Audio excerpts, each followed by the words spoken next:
तर मंडळी, दरवर्षीप्रमाणे पालखी 9 तारखेला नाणापेठ येथे मुक्कामास थांबली होती. त्यावेळी काही वारकरी आमच्या वाड्यामध्ये सुद्धा होते. 2 दिवस त्यांचा मला सहवास लाभला, ह्यापेक्षा मोठा आनंद मला नाही. ही खूप खरंच निस्वार्थ सेवा आहे. त्यांच्यासोबत आम्ही ठेका धरला, फुगड्या खेळलो. लहान मुलांनी सुद्धा खूप छान त्यांनी एन्जॉय केला.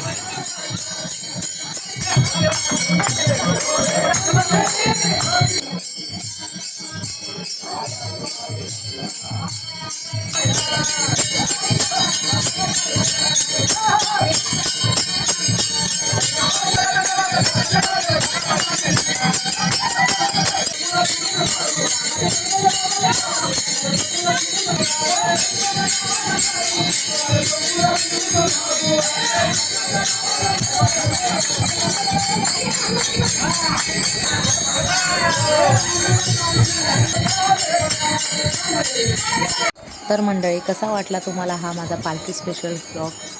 तर तुम्ही असंच मला नेहमी भरभरून प्रेम द्या, फॉलो करा, लाईक करा आणि शेअर करा. बाय.